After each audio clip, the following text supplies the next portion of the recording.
Welcome back. Time is almost 7:15. A preventable disaster, a toxic workplace culture, and blatant disregard for safety all allegedly contributed to a potential crime under seaman's manslaughter. That according to a Coast Guard report on the submersible that imploded on a sightseeing dive to the Titanic. Chief Transportation Correspondent Mackay Beeler joining us with the latest on OceanGate. That's the company that operated the Titan, responsible for the tragedy that killed 5 people. And Mackay, you've been covering the story. We were just saying, I can't believe it's already been 2 years. 2 years. Yeah. 2 years.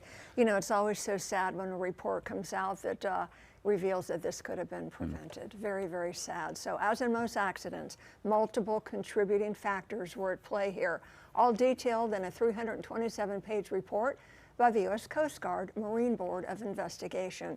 So just to remind everybody, it was June 18th, 2023, when we held our collective breath after the Titan's planned dive carrying paying customers and the OceanGate CEO, while on descent to the wreck of the Titanic, lost communication. That's when OceanGate handlers instigated a panic-stricken search, dominated headlines. We talked about it for days, and it wasn't until days later it was confirmed the Titan sub had imploded, instantly killing all 5 people. So now, the final report reveals the sub was not structurally sound.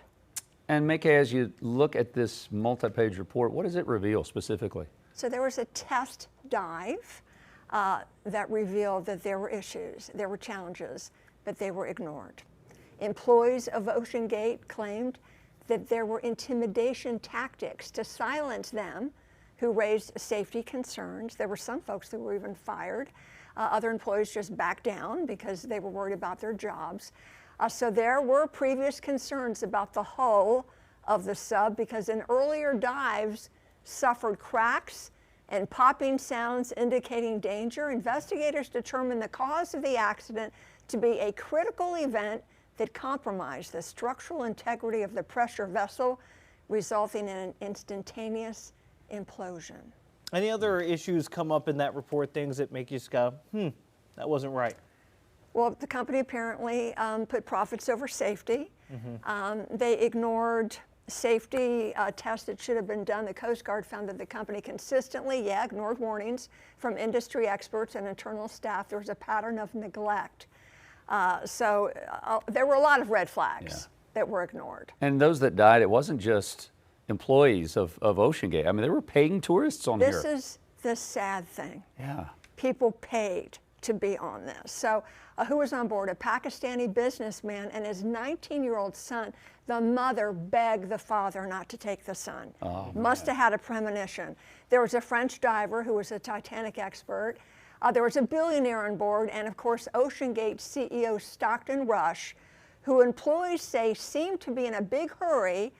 Now listen to this, if this is accurate. Reports say that he said, I'm going to get a dive in, even if it kills me. He was overly ambitious. Overly ambitious, to say the least.